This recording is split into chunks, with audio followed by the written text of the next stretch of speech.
Hey guys, it's Amy and Stu. Come and check out what we've done to the house. So the home was a renovation, so we had already a footprint that we needed to work with.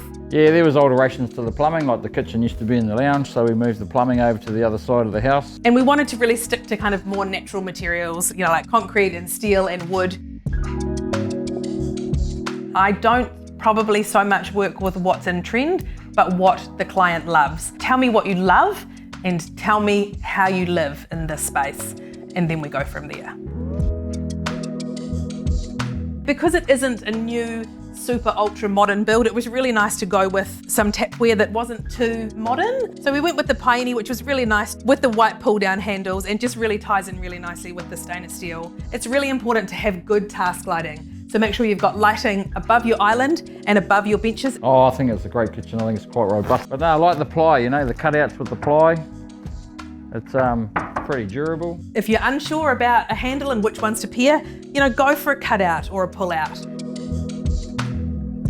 I love to do a bathroom from scratch, and I love it when the client says you have full creative license to come up with a concept. To have the opportunity to do a room from start to finish, for me, is amazing. So welcome to our bathroom, and yes, it's a little bright, but I think really great way to kind of use design to bring out your personality, especially in a small room like this. You can totally use colour. We've got a 2-drawer wall hung vanity here, which is great again for giving the perception that there's more space if you bring it up off the floor. Back to wall bath, which is great. Traditional chrome tapware, bit of a white splashback to tie in with the tiles here. And you know, add some art, add some plants, tie your towels in.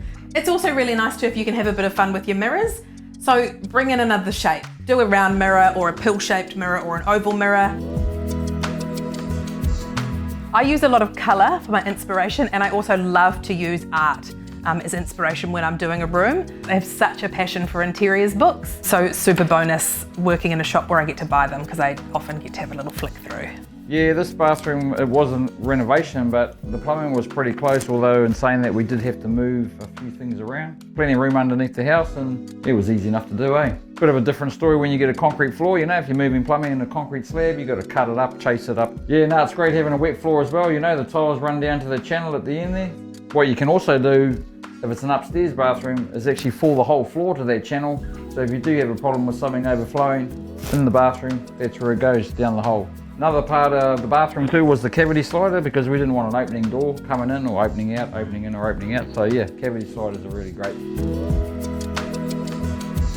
So if you're doing a renovation that involves plumbing, i.e. your bathroom or kitchen or laundry, and you don't know where to start, get in touch with an interior designer or get in touch with the team at Plumbing World, and they can guide you through the process. Thanks for joining us, guys. Hope you've had some inspiration for the kitchen and bathroom renos. Enjoy it. Catch you soon. See you later.